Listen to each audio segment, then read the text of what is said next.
প্রিয় দর্শক ও শ্রোতাবৃন্দ, আসসালামু আলাইকুম। আশা করি ভালো আছেন।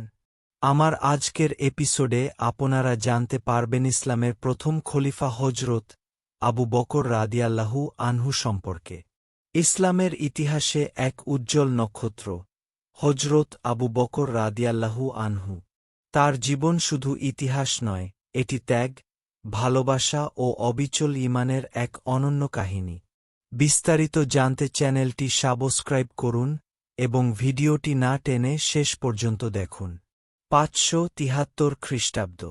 মক্কার বনু তাইম গোত্রে জন্মগ্রহণ করলেন একটি ছেলে। নাম রাখা হল আবদুল্লাহ ইবনে আবি কুহাফা।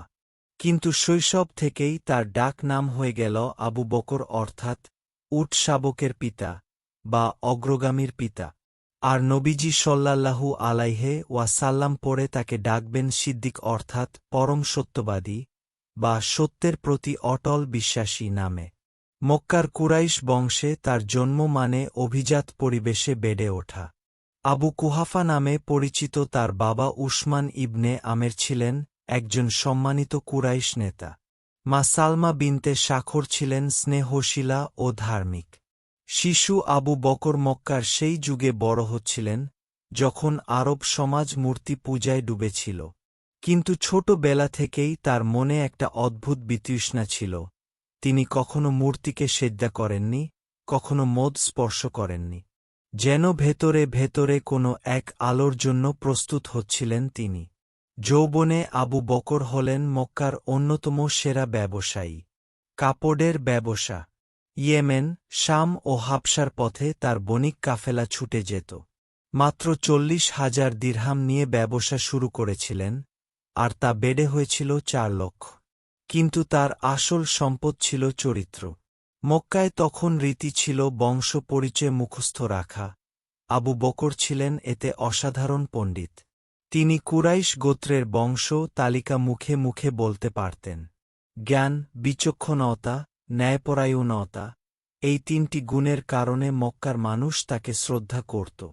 আর এই সময়েই তার গভীর বন্ধুত্ব গড়ে উঠল মুহাম্মদ ইবনে আবদুল্লাহর সাথে, পরবর্তীকালে যিনি হবেন আল্লাহর শেষ নবী। দুজনেরই বয়স প্রায় সমান, দুজনেরই স্বভাব ছিল সৎ ও সরল। ৬১০ খ্রিস্টাব্দ। হেরা গুহায় নবীজি সাল্লাল্লাহু আলাইহি ওয়াসাল্লাম প্রথম ওহী পেলেন। কাঁপতে কাঁপতে বাড়ি ফিরলেন। বিবি খাদিজা রাদিয়াল্লাহু আনহা তাকে সান্ত্বনা দিলেন। এরপর নবীজি তার প্রিয় বন্ধুর কাছে গেলেন। আবু বকর সেদিন কথাটি শুনে এক মুহূর্ত দ্বিধা করেননি। তার কোনো প্রশ্ন ছিল না, কোনো সংশয় ছিল না। বললেন, আমি সাক্ষ্য দিচ্ছি আল্লাহ ছাড়া কোনো ইলাহ নেই এবং আপনি তার রাসূল। ইতিহাস বলে, প্রাপ্ত বয়স্ক পুরুষদের মধ্যে তিনিই প্রথম ইসলাম গ্রহণ করেন। নবীজি সাল্লাল্লাহু আলাইহি ওয়াসাল্লাম বলেছেন, আমি যখনই কাউকে ইসলামের দাওয়াত দিয়েছি, সে কিছুটা হলেও ইতস্তত করেছে, কেবল আবু বকর ছাড়া। ইসলাম গ্রহণের পর আবু বকর নিজেই প্রচারে নেমে পড়লেন।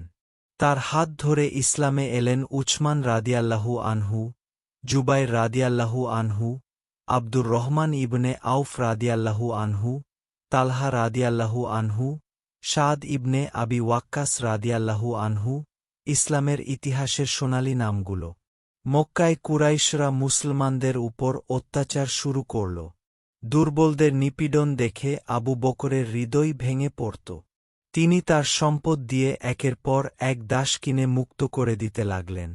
বিলাল রাদিয়াল্লাহু আনহু, যাকে উমাইয়া ইবনে খালাফ উত্তপ্ত পাথরের উপর শুয়ে বুকে পাথর চাপা দিত, আবু বকর তাকে ৫ উকিয়া সোনা দিয়ে কিনে মুক্ত করলেন। বিলাল পরে হলেন ইসলামের প্রথম মুয়াজ্জিন। বাবা আবু কুহাফা একদিন বললেন, বেটা, আমি দেখছি তুমি দুর্বল দাসদের মুক্ত করছ। যদি শক্তিশালী পুরুষ কিনতে তাহলে তারা তোমার পক্ষে লড়াই করত। আবু বকর শুধু মৃদু হাসলেন এবং বললেন, আব্বা, আমি চাই শুধু আল্লাহর সন্তুষ্টি। আবু বকর রাদিয়াল্লাহু আনহু যেভাবে সিদ্দিক উপাধি পেলেন। নবুয়তের ১০ম বছর। এক রাতে নবীজি সাল্লাল্লাহু আলাইহি ওয়াসাল্লাম মসজিদুল হারামে ঘুমিয়েছিলেন। জিবরাইল আলাইহিস সালাম এলেন। বুরাক নামের এক অলৌকিক বাহনে চড়ে নবীজিকে নিয়ে যাওয়া হল মক্কা থেকে জেরুজালেমের মসজিদুল আকছায়। সেখানে সমস্ত নবিরাসুলদের নিয়ে তিনি নামাজ পড়ালেন ইমাম হয়ে। এরপর শুরু হল ঊর্ধ্বযাত্রা, আচমানের পর আচমান পেরিয়ে, ছিদরাতুল মুনতাহা ছাড়িয়ে, ৭০,০০০ নূরের পর্দা অতিক্রম করে, আল্লাহর সান্নিধ্যে। সেখানে ৫ ওয়াক্ত নামাজ ফরজ হল। তারপর ভোর হওয়ার আগেই নবীজি ফিরে এলেন।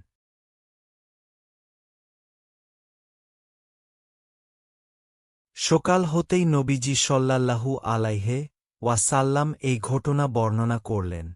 মক্কায় আগুন জ্বলে উঠল। কুরাইশরা হাসতে লাগল, ঠাট্টা করতে লাগল।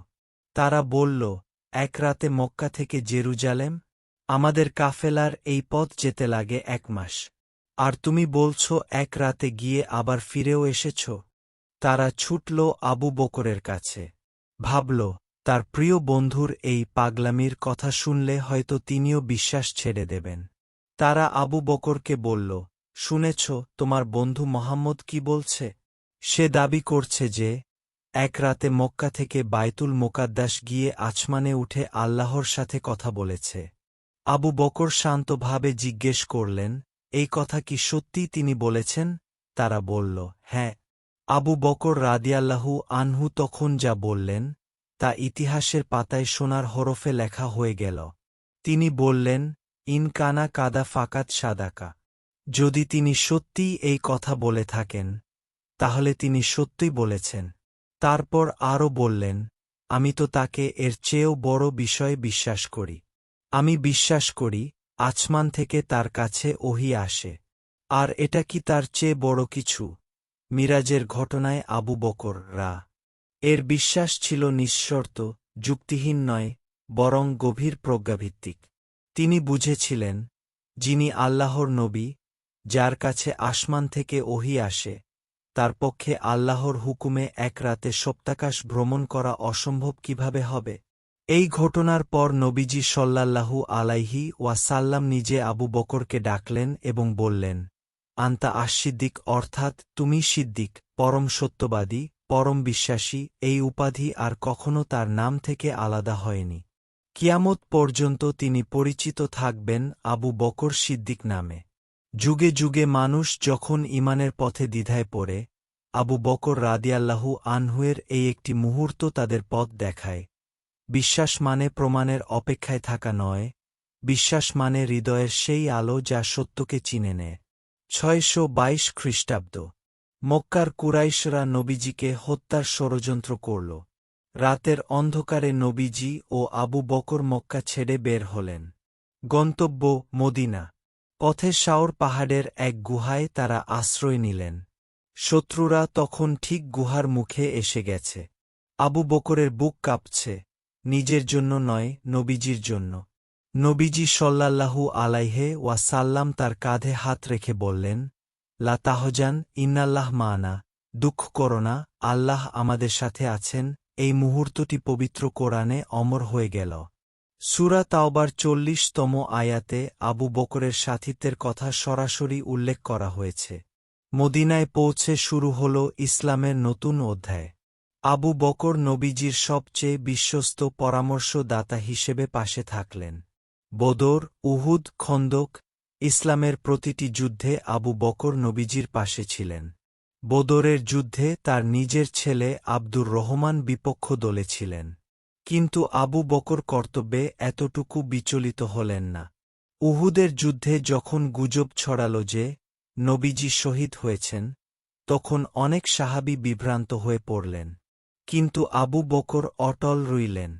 হুদাইবিয়ার সন্ধির সময় অনেক সাহাবী কষ্ট পেয়েছিলেন চুক্তির শর্ত দেখে। উমর রাদিয়াল্লাহু আনহু পর্যন্ত উদ্বিগ্ন হয়ে পড়লেন। কিন্তু আবু বকর বললেন, নবীজি যা বলেন তাই সত্য, তার ওপর আস্থা রাখো। ৬৩২ খ্রিস্টাব্দের শেষ দিকে নবীজি সাল্লাল্লাহু আলাইহি ওয়াসাল্লাম অসুস্থ হয়ে পড়লেন। যখন আর মসজিদে নামাজ পড়াতে পারছিলেন না, তখন বললেন, আবু বকরকে বলো নামাজ পড়াতে। আয়শা রাদিয়াল্লাহু আনহা একবার বলেছিলেন, আব্বা নরম মনের মানুষ, নবীজির জায়গায় দাঁড়িয়ে কাঁদতে শুরু করবেন, কিন্তু নবীজি সাল্লাল্লাহু আলাইহি ওয়াসাল্লাম বললেন, না, আবু বকরই পড়াবে। এই নির্দেশই হয়ে গেল যেন পরবর্তী খলিফার অঘোষিত ইশারা।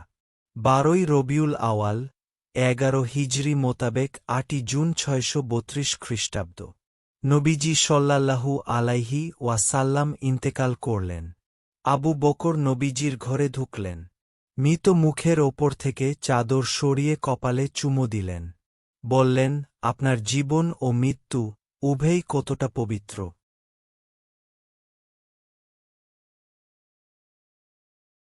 তারপর মসজিদে ভিড়ের সামনে দাঁড়িয়ে সেই অমর কথাটি বললেন, তোমাদের মধ্যে যারা মুহাম্মদ সাল্লাল্লাহু আলাইহি ওয়াসাল্লাম এর ইবাদত করতে, তারা জানো, মুহাম্মদ মৃত্যুবরণ করেছেন। আর যারা আল্লাহর ইবাদত করতে, তারা জানো, আল্লাহ চিরঞ্জীব, তার মৃত্যু নেই। উমর রাদিয়াল্লাহু আনহু সেদিন বলেছিলেন, এই কথা শুনে যেন তার পায়ের নিচ থেকে মাটি সরে যাচ্ছিল, তিনি দাঁড়িয়ে থাকতে পারছিলেন না। সকিফা বানু সাইদায় সাহাবীরা জমায়েত হলেন নতুন নেতা নির্বাচনের জন্য। আনসার ও মুহাজিরদের মধ্যে মতভেদ তৈরি হল। তখন উমর রাদিয়াল্লাহু আনহু আবু বকরের হাত ধরে বললেন, তোমার হাত বাড়াও, এবং বায়াত দিলেন। ইসলামের প্রথম খলিফা হলেন আবু বকর সিদ্দিক রাদিয়াল্লাহু আনহু। তার প্রথম ভাষণে বললেন, হে মানুষেরা, আমাকে তোমাদের নেতা করা হয়েছে, অথচ আমি তোমাদের মধ্যে সেরা নেই। আমি ভালো করলে আমাকে সাহায্য করো, আর ভুল করলে আমাকে সংশোধন করো। রিদ্দার যুদ্ধ। নবীজির মৃত্যুর পর অনেক উপজাতি ইসলাম থেকে বেরিয়ে গেল। কেউ জাকাত দিতে অস্বীকার করল, কেউ বা মিথ্যা নবীর অনুসারী হল। আবু বকর উচ্চকণ্ঠে বললেন, আল্লাহর শপথ, যদি তারা একটি রশিও দিতে অস্বীকার করে যা নবীজির সময় দিত, আমি তাদের বিরুদ্ধে লড়াই করব। উমর রাদিয়াল্লাহু আনহু প্রথমে সংশয়ী ছিলেন, কিন্তু আবু বকরের অটল অবস্থান দেখে তিনিও সম্মত হলেন। রিদ্দার বিদ্রোহ দমন করে আবু বকর ইসলামের ভিত্তি রক্ষা করলেন। কোরআন সংকলন। উসামা বিন জায়েদের নেতৃত্বে অভিযানে অনেক হাফেজ শহীদ হওয়ার পর আবু বকর জায়েদ ইবনে সাবিতকে নির্দেশ দিলেন কোরআন সংকলনের। এই সিদ্ধান্ত ইসলামের ইতিহাসে সবচেয়ে গুরুত্বপূর্ণ কাজগুলোর একটি। শাম ও পারস্যে অভিযান। তার নির্দেশে খালিদ ইবনে ওয়ালিদ রাদিয়াল্লাহু আনহু ইরাকে এবং আবু উবাইদা ইবনুল জাররাহ রাদিয়াল্লাহু আনহু শামে অভিযান শুরু করেন, যা পরবর্তীকালে উমর রাদিয়াল্লাহু আনহুয়ের যুগে বিশাল বিজয়ে রূপ নেয়। 2 বছর 3 মাস শাসনের পর আবু বকর রাদিয়াল্লাহু আনহু অসুস্থ হয়ে পড়লেন। জমাদিউল আওয়াল মাসে গোসল করতে গিয়ে ঠান্ডা লেগেছিল। জ্বর আর সারছিল না। মৃত্যু শয্যায় তিনি উমর রাদিয়াল্লাহু আনহুকে পরবর্তী খলিফা মনোনীত করলেন। মেয়ে আয়শা রাদিয়াল্লাহু আনহুকে বললেন, আমার যে কাপড়গুলো ছিল পরিষ্কার করে দাও। মৃত্যুর পর নতুন কাপড়ের চেয়ে জীবিতদের বেশি প্রয়োজন। খিলাফতের আমানত হিসেবে যা বাইতুল মাল থেকে নিয়েছিলেন, তার পুরোটা ফিরিয়ে দিলেন। একটি উটনী, একটি পাত্র, একটি চাদর, এইটুকুই তার সম্পদ। 22 জমাদিউস সানি, 13 হিজরি, 22 আগস্ট 634 খ্রিস্টাব্দ। 63 বছর বয়সে আবু বকর সিদ্দিক রাদিয়াল্লাহু আনহু ইন্তেকাল করলেন। তাকে সমাহিত করা হল নবীজি সাল্লাল্লাহু আলাইহি ওয়াসাল্লামের পাশে, যেখানে তিনি সারা জীবন থাকতে চেয়েছিলেন। আবু বকর রাদিয়াল্লাহু আনহুয়ের জীবন শুধু একটি মানুষের গল্প নয়। এ হল বিশ্বাসের গল্প, যে বিশ্বাস কোনো প্রশ্ন করে না, যে ভালোবাসা কোনো প্রতিদান চায় না। নবীজি সাল্লাল্লাহু আলাইহি ওয়াসাল্লাম একবার বলেছিলেন, আমার উপর প্রতিটি মানুষের অনুগ্রহ আছে, যা আমি পরিশোধ করতে পেরেছি, কেবল আবু বকরের অনুগ্রহ ছাড়া। তার ঋণ কিয়ামত পর্যন্ত পরিশোধ হবে না। সেই মানুষটি, যিনি নিজের সব সম্পদ ইসলামের পথে উৎসর্গ করেছিলেন, যিনি দাসদের মুক্ত করেছিলেন, যিনি অন্ধকার গুহায় নবীজির পাশে থেকেছিলেন, যিনি ইসলামের বিপদের সময় অটল পাহাড়ের মতো দাঁড়িয়েছিলেন, তিনি আজও কোটি মুসলমানের হৃদয়ে বেঁচে আছেন। তিনিই সিদ্দিকে আকবর, পরম সত্যবাদী, সর্বকালের সেরা বন্ধু, ইসলামের প্রথম খলিফা হজরত আবু বকর রাদিয়াল্লাহু আনহু। প্রিয় দর্শক ও শ্রোতাবৃন্দ, ইসলামের প্রথম খলিফা হজরত আবু বকর রাদিয়াল্লাহু আনহু এর জীবনী ভিত্তিক ভিডিওটি কেমন লাগল কমেন্টে জানাতে ভুলবেন না। ভিডিওটি ভালো লাগলে লাইক করুন, বন্ধুদের সাথে শেয়ার করুন। আর এই ধরনের ঐতিহাসিক শিক্ষামূলক আরও ভিডিও সহজে পেতে চ্যানেলটিকে সাবস্ক্রাইব করে সাথেই থাকুন। ধন্যবাদ।